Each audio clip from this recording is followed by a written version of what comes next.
Assalamualaikum warahmatullahi wabarakatuh. Jumpa kembali dengan saya Rudi di channel Teman Malam. Di kesempatan kali ini seperti biasa saya akan kembali lagi untuk membawakan sebuah kisah misteri yang tentunya semoga saja dapat menghibur kalian semua. Dan di cerita kali ini saya akan membawakan cerita tentang kisah dari seorang pemuda yang sakit hati karena dihina oleh wanita kembang desa anak juragan kaya raya. Dan pemuda ini bekerja sebagai guru honorer yang lahir dari keluarga miskin.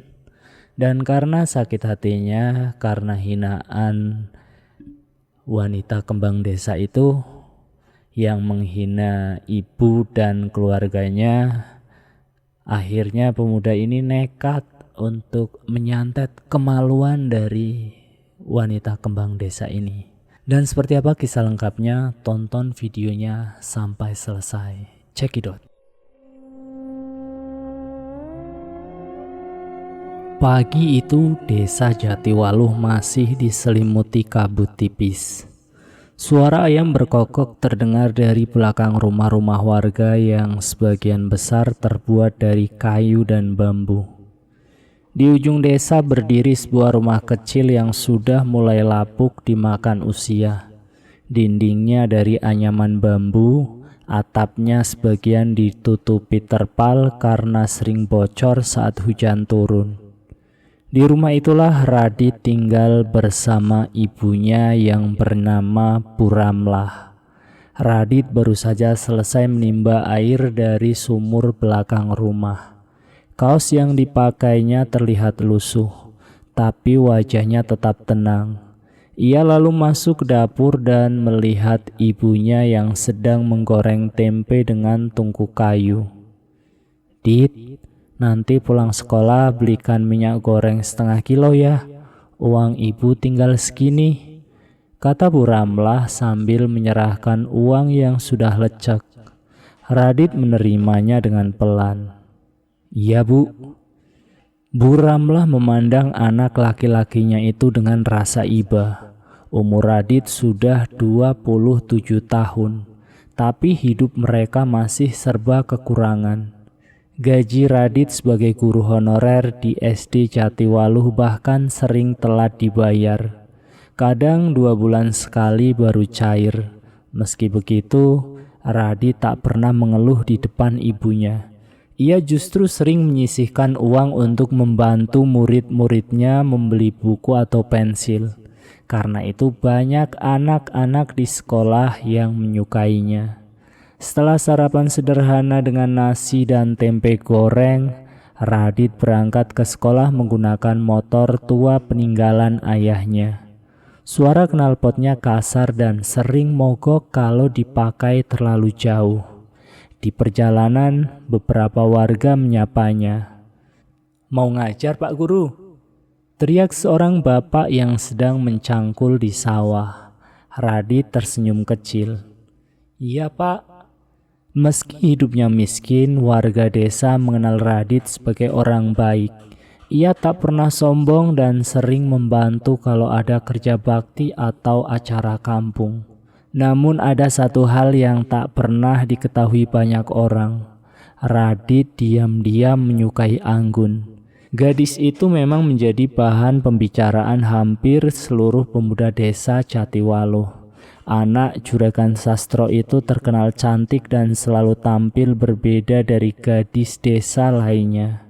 Kalau gadis lain pergi ke pasar memakai sandal jepit, Anggun justru memakai sepatu mahal dan tas bermerek. Kulitnya putih bersih karena jarang terkena panas sawah. Siang itu saat jam istirahat sekolah, Radit duduk di ruang guru sambil memeriksa buku murid. Dari jendela ia melihat Anggun lewat di depan sekolah menggunakan motor metik baru berwarna merah. Beberapa murid perempuan langsung berbisik kagum. "Itu Kak Anggun, cantik banget ya." Radit diam saja sambil menatap sekilas. Jujur ia memang sering memperhatikan Anggun dari jauh. Bukan hanya karena wajahnya yang cantik, tapi karena dulu Anggun sebenarnya tidak seperti sekarang. Waktu kecil mereka pernah bermain bersama di sungai desa. Namun setelah ayah Anggun semakin kaya karena bisnis gabahnya maju, sifat Anggun berubah. Ia mulai memilih teman. Orang miskin sering dipandang rendah olehnya. Sore harinya, desa mulai ramai karena warga sedang menyiapkan acara sedekah bumi tahunan. Acara itu selalu menjadi pesta terbesar di desa Jatiwaluh. Ada pentas wayang, pasar malam kecil, dan makan bersama di balai desa. Radit ikut membantu memasang lampu bersama pemuda lain. Saat itulah Anggun datang bersama beberapa temannya. Ia memakai baju merah ketat dan sandal hak tinggi yang membuat banyak pemuda langsung memperhatikannya. Cantik banget Anggun. Kalau jadi pacarnya pasti hidup enak. Bisik-bisik itu terdengar jelas. Radit hanya menunduk sambil melanjutkan pekerjaannya. Namun tiba-tiba sandal hak tinggi Anggun tersangkut bambu dan tubuhnya hampir jatuh. Refleks Radit langsung menahan lengan Anggun. "Hati-hati," ucap Radit dengan pelan. Belum sempat Radit menarik tangannya, Anggun langsung menepis dengan kasar. Jangan pegang-pegang." Suasana mendadak hening. Beberapa warga menoleh. Radit terlihat salah tingkah. "Aku cuma mau nolong." Anggun malah tertawa kecil dengan wajah meremehkan. "Nolong? Guru honorer miskin kayak kamu jangan sok deket sama aku." Beberapa pemuda langsung ikut tertawa. Wajah Radit memerah karena malu. Tapi Anggun belum berhenti. "Kamu tuh sadar diri, Dit. Motor aja butut gitu, rumah masih bambu, mau deketin aku pakai apa?" Suasana makin ramai oleh suara cekikikan warga. Radit hanya diam sambil mengepalkan tangan. Dadanya terasa panas. Ia merasa harga dirinya diinjak di depan banyak orang. Salah satu pemuda bahkan ikut menyindir. "Yang miskin jangan mimpi punya anak juragan." Tawa kembali pecah. Radit akhirnya pergi meninggalkan tempat itu tanpa bicara apapun. Malam sedekah bumi yang seharusnya meriah malah menjadi malam paling memalukan dalam hidupnya. Sepanjang jalan pulang, ucapan Anggun terus terngiang di kepalanya. Guru honorer miskin, rumah bambu, motor butut. Radit menatap rumahnya dari depan dengan perasaan campur aduk. Ia sadar semua yang dikatakan Anggun memang benar. Hidupnya memang miskin. Ia bahkan tak mampu membelikan ibunya rumah yang layak. Namun penghinaan itu terasa terlalu dalam.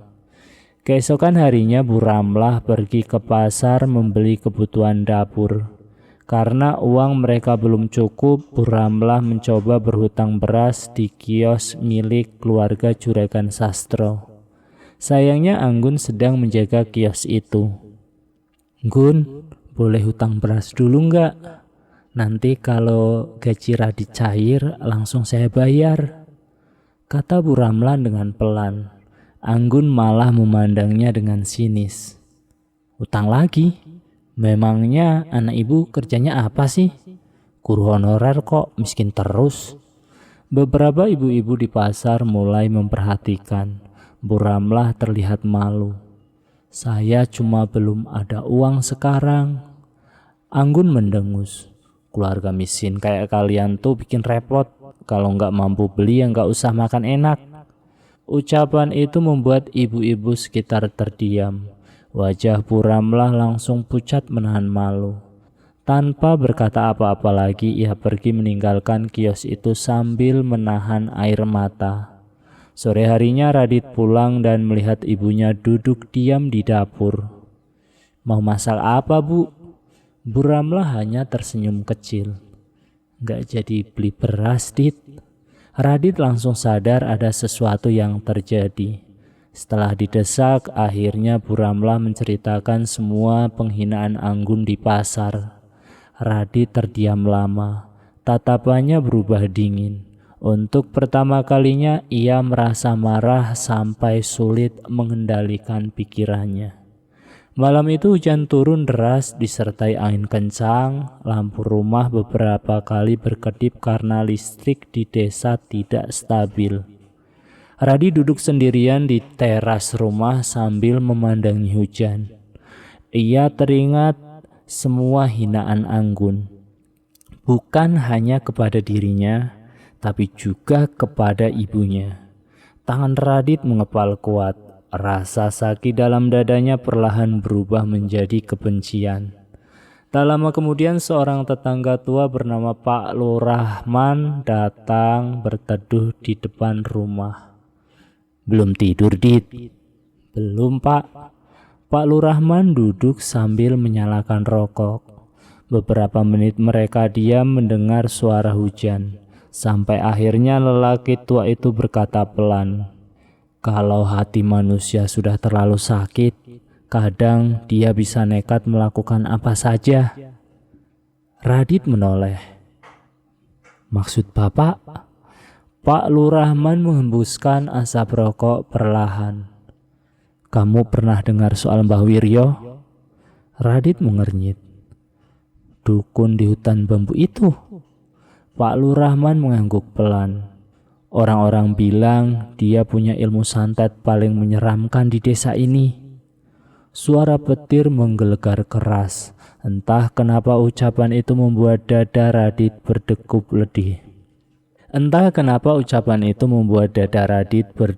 lebih cepat. Hujan semakin deras. Sementara di dalam pikirannya, kebencian mulai tumbuh menjadi sesuatu yang jauh lebih gelap. Sejak malam hujan saat Pak Lurahman menyebut nama Mbah Wiryo, pikiran Radit tidak pernah tenang lagi. Di sekolah ia mulai sering melamun saat mengajar. Beberapa murid sampai harus memanggilnya berkali-kali karena Radit tiba-tiba dia menatap papan tulis. "Pak Guru, ini jawabannya benar enggak?" tanya seorang murid kecil. Radit tersadar lalu memaksakan senyum. Iya benar." Namun sebenarnya pikirannya penuh oleh wajah Anggun. Setiap teringat hinaan di acara sedekah bumi dan perlakuan Anggun kepada ibunya di pasar, dada Radit langsung panas. Ia mulai mudah marah bahkan untuk hal kecil. Suatu siang, motor tuanya mogok di jalan berlumpur dekat sawah. Biasanya Radit sabar memperbaikinya sendiri. Tapi kali ini justru menendang motornya sampai hampir jatuh. "Sialan!" Beberapa petani yang lewat sampai menoleh heran. Malam harinya Radit duduk sendirian di ruang tengah rumahnya yang gelap. Bu Ramlah sudah tidur lebih dulu. Lampu minyak kecil di atas meja bergoyang tertiup angin. Radit kembali mengingat ucapan Anggun. "Rumah bambu kayak gini aja bangga." Tangannya mengepal kuat. Dalam hati kecilnya sebenarnya masih ada rasa takut. Ia tahu mendatangi dukun bukan hal baik, tapi rasa sakit hati sudah lebih besar daripada rasa takutnya. 3 hari kemudian hujan deras turun sejak sore. Langit gelap dan angin bertiup kencang membuat pohon-pohon bambu di belakang desa bergesekan mengeluarkan suara menyeramkan. Malam itu malam Jumat. Radit akhirnya memutuskan pergi. Ia memakai jaket hitam lusuh lalu keluar diam-diam tanpa membangunkan ibunya. Motor tuanya melaju melewati jalan kecil desa yang licin dan sepi. Semakin dekat ke hutan bambu, suasana semakin sunyi. Tidak ada rumah warga, hanya suara serangga malam dan gesekan batang bambu yang bergerak karena angin. Beberapa warga memang percaya hutan itu angker. Katanya sering terdengar suara perempuan menangis saat malam hari. Radit menghentikan motornya di dekat jalan tanah yang sempit. Ia melanjutkan berjalan kaki sambil membawa senter kecil. Sepatu Radit berkali-kali terjebak lumpur. Bajunya basah karena hujan. Namun ia tetap berjalan sampai akhirnya melihat cahaya lampu redup di tengah hutan. Sebuah gubuk tua berdiri miring di antara rumpun bambu. Asap dupa keluar dari celah dinding kayu yang sudah menghitam. Radit menelan ludahnya. Belum sempat mengetuk pintu, suara berat tiba-tiba terdengar dari dalam. "Masuk saja, aku sudah menunggumu." Radit langsung merinding. Ia perlahan membuka pintu kayu itu. Bau aneh langsung menusuk hidungnya, campuran bau dupa, tanah basah, dan sesuatu seperti bangkai tikus. Di dalam gubuk banyak benda menyeramkan tergantung di dinding. Ada tulang ayam, kain hitam, botol berisi cairan keruh, dan foto-foto orang yang sudah lusuh. Di pojok ruangan duduk seorang lelaki tua kurus memakai baju hitam longgar. Rambutnya putih panjang. Matanya terlihat aneh karena bagian putihnya lebih dominan daripada bola matanya. Iya, itu adalah Mbah Wiryo. Radit berdiri kaku. "Mbah." Mbah Wiryo tersenyum tipis memperlihatkan gigi kuningnya. "Kamu datang karena perempuan?" Radit langsung terdiam. Ia bahkan belum berbicara apa-apa. "Mbah tahu nama perempuan itu?" Lanjut lelaki tua itu dengan pelan. "Anggun, anak juragan sawah kan?" Jantung Radit berdetak lebih cepat. "Mbah tahu dari mana?" Mbah Wirya tertawa kecil. "Wajah orang sakit hati itu gampang dibaca." Radit akhirnya duduk di depan lelaki tua itu. Dengan suara pelan ia mulai menceritakan semua penghinaan yang diterimanya. Tentang acara sedekah bumi, tentang ibunya yang dipermalukan di pasar, tentang bagaimana Anggun membuatnya merasa hina hanya karena miskin. Semakin lama bercerita, suara Radit makin dipenuhi emosi. "Aku cuma ingin dia merasakan sakit seperti yang aku rasakan, Mbah," ucap Radit dengan lirih namun penuh dendam. Mbah Wiryo mengangguk. "Ada caranya kok." Radit menatap cepat. "Apa?" Dukun tua itu lalu mengambil sebuah kotak kayu kecil dari bawah meja. Di dalamnya terdapat boneka jerami kecil yang dibungkus kain hitam. "Aku punya santet yang bisa menghancurkan perempuan dari bagian yang paling dibanggakan." "Bagian yang paling dibanggakan? Maksud Mbah bagian kemaluan?" "Ya benar. Kemaluannya akan membusuk secara pelan-pelan. Baunya seperti bangkai. Tidak ada dokter yang bisa menyembuhkannya." Radit mulai terlihat ragu. Namun Mbah Wirya melanjutkan dengan suara yang lebih pelan namun terdengar mengerikan. "Orang sombong biasanya paling takut dipermalukan." Suasana di dalam gubuk terasa semakin dingin. "Tapi ada syaratnya," kata Mbah Wiryo. "Syaratnya apa, Mbah?" "Kamu tidak boleh menyesal." Radit terdiam. "Kalau ritual ini sudah dimulai, tidak boleh dihentikan sebelum permintaan makhluk penjaganya terpenuhi." "Maksudnya?" Mbah Wiryo menatap Radit dengan tatapan tajam. "Nanti kamu akan tahu sendiri." Hujan di luar semakin deras. Petir menyambar keras membuat cahaya sesaat masuk dalam gubuk. Radit memejamkan mata sejenak. Bayangan Anggun kembali muncul di pikirannya. Tawa gadis itu, hinaannya kepada ibu, semua membuat kebencian Radit mengalahkan rasa takutnya. "Aku setuju, Mbah," jawabnya akhirnya.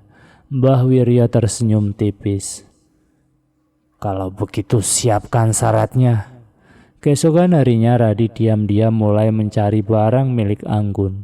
Ia mengambil tanah bekas jejak sandal Anggun di depan kios beras milik keluarganya. Ia juga mencuri beberapa helai rambut Anggun yang tertinggal di salon desa. Yang paling sulit adalah mendapatkan foto Anggun. Tapi Radit akhirnya berhasil mengambilnya dari media sosial lalu mencetaknya di warnet kecamatan.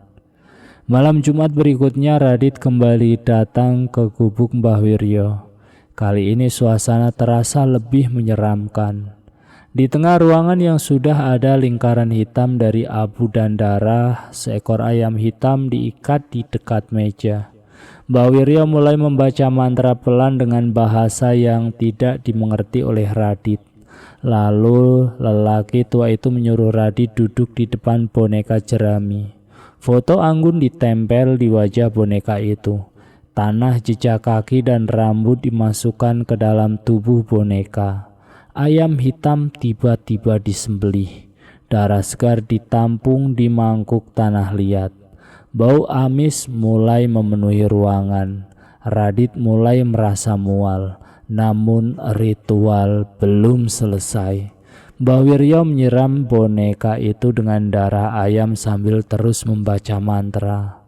Lampu minyak tiba-tiba berkedip sendiri. Angin dingin masuk dari celah dinding. Lalu Radit mendengar suara aneh, seperti suara orang tertawa kecil, pelan namun serak. Radit menoleh ke arah pojok ruangan, nafasnya langsung tertahan. Seorang perempuan berambut panjang sedang merangkak di lantai. Tubuhnya pucat, mulutnya hitam, kepalanya bergerak aneh sambil tertawa pelan. Radit langsung mundur ketakutan. "Mbah, itu apa, Mbah?" Mbah Wiryo tetap membaca mantra tanpa menoleh. Jangan lihat matanya.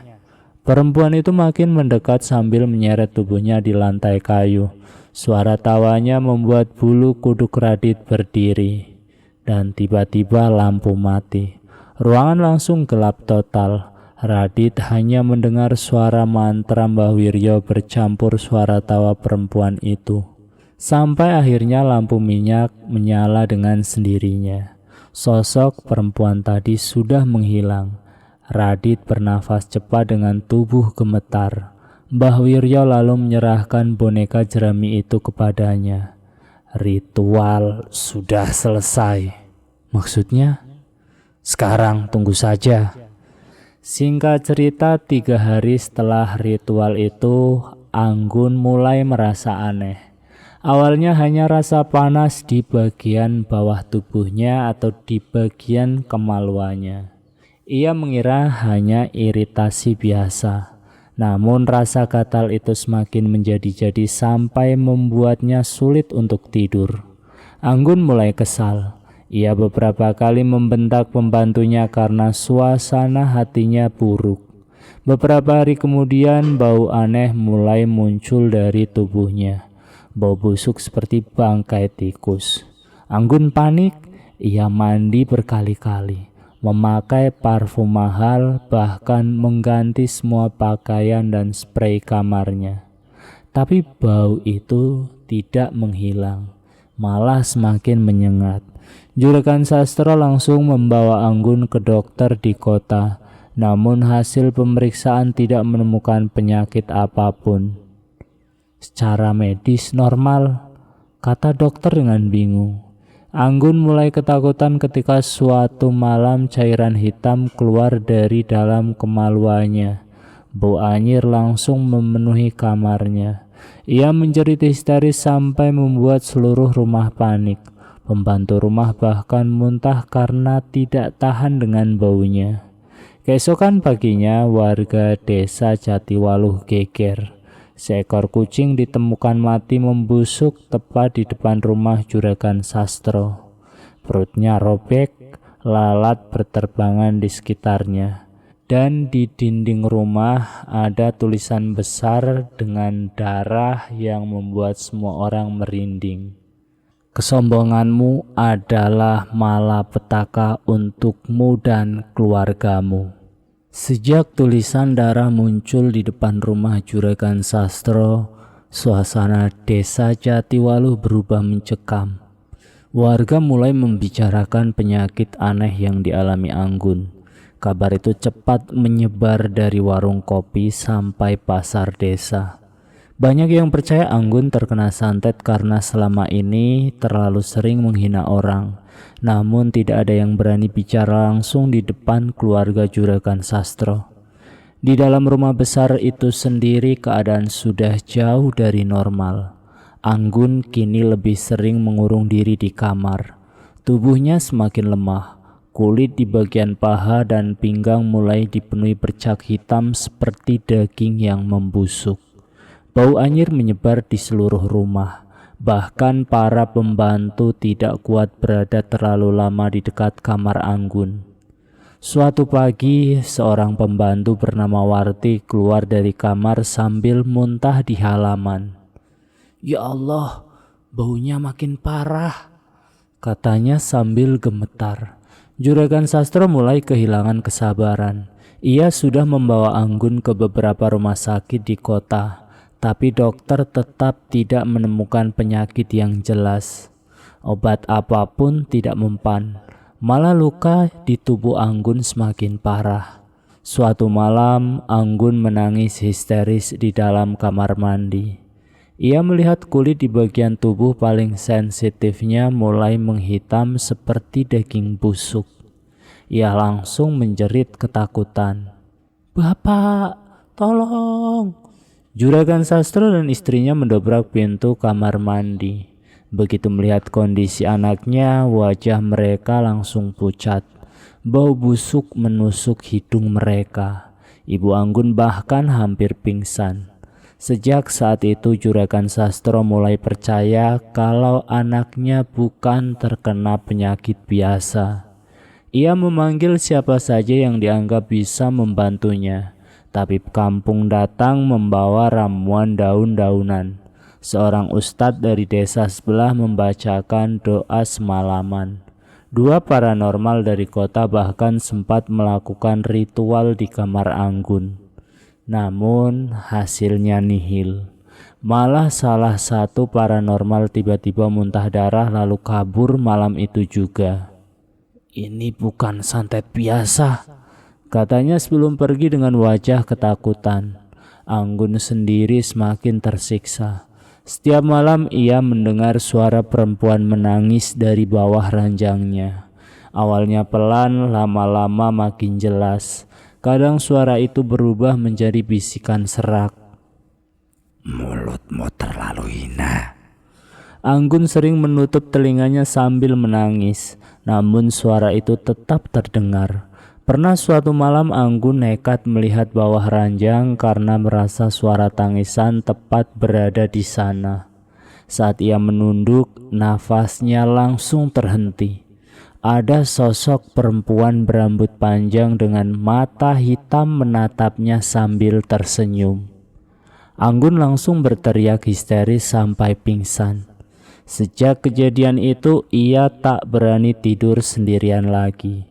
Sementara itu, hidup Radit juga mulai berubah menjadi kacau. Awalnya ia merasa puas saat mendengar kondisi Anggun makin parah. Namun perasaan itu perlahan berubah menjadi ketakutan. Ia mulai mengalami hal-hal yang aneh. Saat mengajar di kelas, Radit beberapa kali melihat bayangan hitam berdiri di belakang murid-muridnya. Ketika ia menoleh, sosok itu menghilang. Suatu siang, salah satu muridnya tiba-tiba bertanya dengan polos, "Pak Guru, itu siapa perempuan di belakang Bapak?" Radit langsung menoleh dengan cepat. Tak ada siapa-siapa. "Mana?" tanya Radit dengan pelan. Murid itu malah terlihat kebingungan. "Tadi ada, Pak, rambutnya panjang." Bulu kuduk Radit langsung berdiri. Gangguan itu semakin sering muncul. Kadang ia mendengar suara tawa perempuan di ruang guru yang kosong. Kadang papan tulis bergerak sendiri saat ia sedang mengajar. Murid-murid mulai takut kepada Pak Radit karena ia sering melamun dan berbicara sendiri. Bahkan kepala sekolah sempat menegurnya. "Kamu sakit, Dit?" Radit hanya menggeleng dengan pelan. Namun wajahnya terlihat semakin pucat setiap harinya. Suatu malam saat Radit sedang duduk sendirian di teras rumah, tiba-tiba terdengar suara ketukan dari luar. Radit membuka pintu perlahan, tubuhnya langsung kaku. Mbah Wiryo berdiri di depan rumah sambil basah kuyup terkena hujan.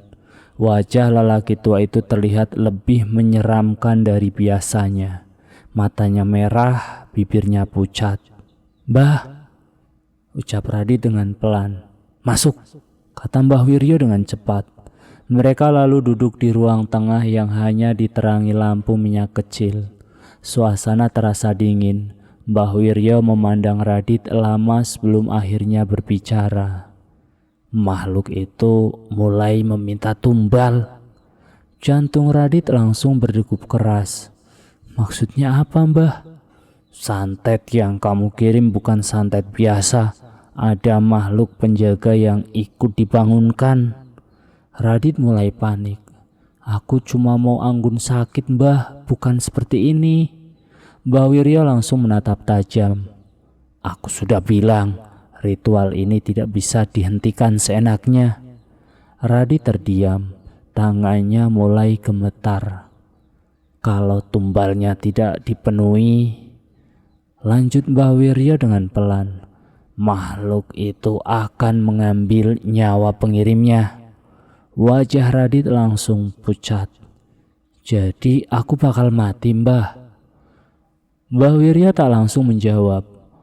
Namun diamnya sudah cukup membuat Radit ketakutan. Sejak malam itu Radit mulai dihantui rasa bersalah. Ia tak pernah membayangkan keadaan Anggun akan separah itu. Diam-diam Radit beberapa kali datang ke dekat rumah Juragan Sastro hanya untuk melihat kondisi Anggun dari jauh. Dan apa yang ia lihat membuat dadanya sesak. Anggun yang dulu selalu tampil cantik, kini terlihat seperti orang sakit parah. Tubuhnya kurus, wajahnya pucat, langkahnya lemah, bahkan beberapa bagian kulit di kakinya terlihat menghitam. Radit mulai sulit tidur. Bayangan wajah Anggun terus muncul di kepalanya. Namun semuanya berubah semakin buruk ketika suatu sore Anggun akhirnya mengetahui siapa dalang di balik santet itu. Semua bermula dari seorang paranormal tua yang datang dari luar kota. Lelaki itu sempat memeriksa kamar Anggun, lalu tiba-tiba berkata pelan, "Pelakunya laki-laki, dekat dengan korban, orang miskin yang menyimpan dendam." Anggun langsung teringat Radit. Apalagi ia tahu hanya Radit yang pernah dipermalukan secara besar-besaran olehnya. Malam itu juga Anggun nekat mendatangi rumah Radit. Hujan turun rintik-rintik ketika gadis itu tiba di depan rumah bambu kecil milik Radit. Tubuhnya dibungkus selimut tebal untuk menutupi luka-lukanya. Saat Radit membuka pintu, ia langsung terkejut melihat kondisi Anggun. Wajah gadis itu penuh air mata. "Radit!" Suaranya bergetar. Radit tak bisa bicara. Anggun langsung berlutut di depan pintu. "Aku salah, aku minta maaf ya, Dit." Radit makin panik. Beberapa tetangga mulai memperhatikan dari jauh. "Aku tahu ini perbuatanmu," kata Anggun sambil menangis histeris. "Tolong hentikan, Dit, aku gak tahan." Radit memejamkan mata kuat-kuat. Dalam hati kecilnya ia mulai menyesal. Namun sebelum ia sempat bicara, tiba-tiba terdengar suara benda jatuh dari dalam rumah. Radit dan Anggun langsung menoleh. Buramlah keluar dari kamar dengan langkah yang aneh. Rambutnya berantakan, matanya melotot putih, tubuhnya gemetar seperti orang kedinginan. "Ibu," ucap Radi dengan panik. Namun suara yang keluar dari mulut Bu Ramlah bukanlah suara manusia normal. Suaranya berat, serak, dan Bu Ramlah berkata, "Sudah terlambat." Anggun langsung mundur ketakutan. Bu Ramlah menunjuk Anggun sambil tertawa aneh. "Darah sudah diminta." Radit langsung memeluk ibunya yang terus meronta-ronta. "Ibu, sadar Bu."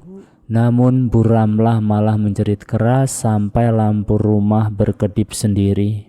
Angin tiba-tiba masuk dari luar. Suasana berubah dingin. Lalu dengan suara menyeramkan, Bu Ramlah berkata pelan, "Makhluk itu sudah haus." Tak lama kemudian tubuh Bu Ramlah lemas dan pingsan. Anggun langsung lari ketakutan meninggalkan rumah itu sambil menangis. Radit hanya bisa tertunduk lemas di lantai. Wajahnya penuh ketakutan. Keesokan paginya desa Jatiwaluh kembali geger. Seorang pencari kayu menemukan mayat tergantung di tengah hutan bambu dengan tubuh dipenuhi belatung. Kulitnya membusuk, burung gagak berterbangan di sekitar lokasi. Dan ketika warga mendekat, mereka langsung mengenali siapa mayat itu. Ya, itu adalah mayat Mbah Wiryo. Lehernya terikat tali hitam, matanya melotot keluar, sementara di bawah tubuhnya tertulis dengan darah di batang bambu dengan tulisan, "Tumbal belum selesai." Kematian Mbah Wiryo membuat desa Jatiwaluh benar-benar diliputi ketakutan. Tidak ada warga yang berani keluar malam lagi. Warung kopi biasanya ramai sampai larut, kini tutup setelah maghrib. Jalan desa menjadi sepi begitu matahari tenggelam. Beberapa warga mulai mengaku melihat sosok perempuan menyeramkan berjalan di sekitar sawah. Tubuhnya kurus, rambutnya panjang menutupi wajah, dan dari tubuhnya keluar bau busuk seperti bangkai. Suatu malam, dua petani yang pulang dari ronda melihat sosok itu berdiri di tengah pematang sawah sambil menunduk. Awalnya mereka mengira itu orang gila. Namun ketika salah satu mereka mendekati sambil menyorotkan senter, sosok itu perlahan mengangkat kepalanya. Wajahnya rata, tanpa mata dan hidung. Hanya mulut hitam lebar penuh darah. Kedua petani itu langsung lari ketakutan sambil berteriak. Dan keesokan harinya cerita itu menyebar ke seluruh desa Jatiwaluh. Sementara itu kondisi Anggun semakin parah. Ia sudah tak bisa berjalan normal. Tubuhnya makin hari makin kurus. Dan luka hitam di bagian bawah tubuhnya mulai membusuk lebih dalam. Bau anyir memenuhi seluruh rumah Juragan Sastro. Bahkan dokter dari kota yang datang memeriksa akhirnya menyerah. "Maaf Pak, kami tak bisa menangani penyakit ini," ucap dokter dengan wajah tegang sebelum buru-buru pergi. Juragan Sastro yang dulu dikenal tegas kini mulai kehilangan kewarasan. Setiap malam ia mendengar suara anak perempuannya tertawa di dalam rumahnya. Kadang suara itu muncul dari dapur, kadang dari loteng, kadang tepat di depan pintu kamarnya. Suatu malam ia nekat membuka semua pintu rumah sambil membawa golok. "Keluar kalau berani." Namun yang terdengar justru suara tawa kecil bersahut-sahutan dari berbagai arah. Juragan Sastro mulai sering marah tanpa alasan yang jelas. Ia sering membentak pembantu, memecahkan barang-barang di rumah, bahkan beberapa kali menangis sendirian sambil memeluk Anggun yang sudah lemah tak berdaya. Di sisi lain Radit hidup dalam ketakutan setiap hari. Ia sudah tidak sanggup lagi mengajar dengan tenang. Murid-murid mulai takut mendekatinya karena wajahnya selalu pucat dan matanya cekung.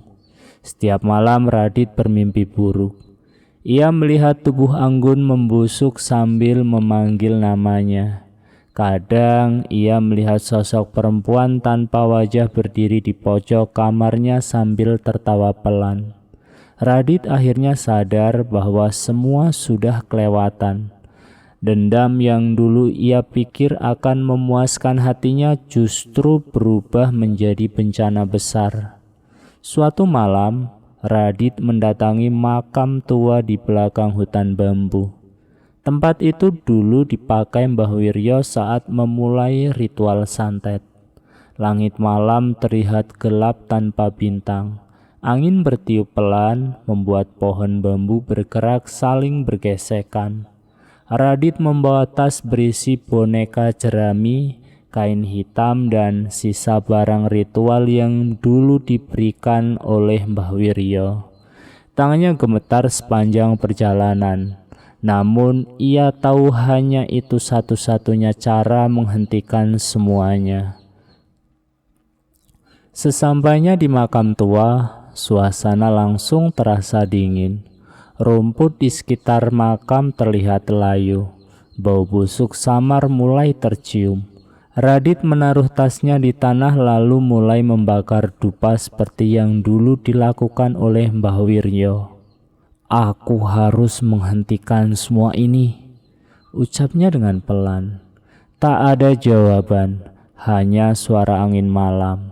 Radit mulai membakar satu persatu benda ritual. Foto Anggun mulai hangus dimakan api. Boneka jerami perlahan terbakar. Namun tiba-tiba angin bertiup sangat kencang. Api itu langsung padam. Suara perempuan tertawa terdengar dari belakang makam. Radit membeku. Pelan-pelan ia menoleh dan napasnya langsung tercekat. Sosok perempuan itu berdiri beberapa meter di belakangnya. Tubuhnya penuh luka busuk, kulitnya hitam seperti daging terbakar, rambut panjangnya menyentuh tanah. Namun yang paling mengerikan, wajah makhluk itu kosong tanpa mata, tanpa hidung, hanya mulut hitam besar yang bergerak pelan. Radit mundur dengan tubuh gemetar. "Mbah, tolong Mbah!" Bisiknya panik, mesti tahu Mbah Wiryo sudah mati. Makhluk itu mulai mendekat perlahan. Suara tulangnya berbunyi patah setiap kali melangkah. Lalu suara serak keluar dari mulut makhluk itu. "Tumbal terakhir." Radit hampir jatuh karena ketakutan. "Aku mau menghentikan santet ini." Makhluk itu tertawa. "Tidak bisa." Radit menangis. "Tolong, jangan ganggu Anggun lagi." Makhluk itu tiba-tiba berhenti. Lalu dengan suara berat ia berkata, "Pilih." Radit terdiam. "Nyawamu." Makhluk itu menunjuk ke arah desa. "Atau seluruh keluarga perempuan itu." Jantung Radit terasa seperti berhenti. Ia sadar kutukan itu memang belum selesai, dan sekarang pilihan terakhir ada di tangannya. Tiba-tiba suara jeritan terdengar dari arah desa. Makhluk itu langsung tertawa panjang sebelum menghilang ke dalam gelap. Radit buru-buru berlari kembali ke desa. Saat sampai di rumah Juragan Sastro, suasana sudah kacau. Warga berkerumun di depan rumah. Terdengar suara tangisan dan teriakan dari dalam. Lampu rumah berkedip-kedip tidak normal. Begitu Radit masuk, bulu kuduknya langsung berdiri. Darah menetes dari dinding rumah seperti air hujan. Pembantu rumah menangis ketakutan di sudut ruangan. Suara perempuan menangis terdengar di atas plafon. Juragan Sastro duduk di lantai sambil tertawa dan menangis bersamaan. "Dia datang lagi, dia datang lagi." Radit langsung menuju kamar Anggun. Di dalam kamar, Anggun terbaring lemah dengan wajah pucat dan tubuh penuh luka hitam. Bau busuk sangat menyengat. Namun saat melihat Radit datang, Anggun mulai menangis. "Dit," Radit menunduk penuh rasa bersalah. "Aku salah," ucap Anggun lirih sambil terisak. "Aku udah nyakitin banyak orang." Air mata terus keluar dari mata Anggun. "Aku hina kamu, aku hina ibumu. Maafin aku ya, Dit." Radit tak sanggup menatap lama. Semua kemarahan yang dulu ia simpan kini berubah menjadi rasa sesal yang menghancurkan dirinya sendiri. Tiba-tiba lampu kamar mati total. Suara tawa perempuan memenuhi rumah. Dinding kamar mulai menghitam. Lalu suara serak terdengar sangat jelas. "Tumbal." Radit langsung sadar waktu sudah habis. Ia memandang Anggun beberapa detik lalu berdiri perlahan. "Aku yang bakal mengakhiri semua ini." Anggun menangis histeris. "Jangan tinggalin aku." Namun Radit hanya berjalan keluar rumah sambil membawa tas ritualnya. Ia kembali menuju hutan bambu seorang diri. Malam semakin gelap. Suara angin terdengar seperti bisikan panjang di antara pohon-pohon. Sesampainya di makam tua, Radit langsung menyalakan api besar. Semua benda ritual dilemparkan ke dalamnya. Boneka jerami, kain hitam, sisa rambut Anggun, semuanya terbakar perlahan. Lalu Radit mengambil keris tua milik Mbah Wiryo dari dalam tasnya. Tangannya gemetar hebat, air matanya jatuh tanpa suara. "Aku yang mulai semua ini." Suara tawa perempuan kembali terdengar di belakangnya. Sosok tanpa wajah itu muncul lagi sambil berdiri di dekat pohon bambu. Radit memejamkan matanya. "Aku yang harus membayar semua ini." Tanpa ragu lagi, Radit menusukkan keris itu ke dadanya sendiri. Darah langsung mengalir deras. Sosok perempuan itu menjerit keras sampai seluruh hutan mengguncang, angin bertiup sangat kencang. Api membesar, lalu perlahan sosok itu mulai hancur seperti abu yang terbakar. Tak lama kemudian suara ayam berkokok terdengar dari arah desa. Akhirnya subuh datang. Dan untuk pertama kalinya setelah berminggu-minggu, suasana kembali terasa tenang. Di rumah Juragan Sastro bau busuk perlahan menghilang. Darah di dinding mengering lalu lenyap. Suara tangisan berhenti. Anggun pingsan semalaman. Saat sadar keesokan paginya, semua luka di tubuhnya mulai mengering. Anggun selamat, namun wajah dan sebagian tubuhnya meninggalkan bekas hitam yang tidak bisa menghilang. Sementara itu warga menemukan Radit di tengah hutan bambu. Tubuhnya tergeletak dekat makam tua dengan darah yang sudah mengering. Di wajahnya terlihat senyum kecil. Sejak hari itu, desa Jatiwaluh kembali tenang. Namun warga tak pernah melupakan bau busuk dan teror mengerikan yang pernah menyelimuti desa mereka akibat dendam dan kesombongan manusia. Dan selesai. Itulah mungkin sedikit cerita yang dapat saya sampaikan. Semoga di dalam cerita ini ada selalu hikmah dan pelajaran yang dapat kita ambil.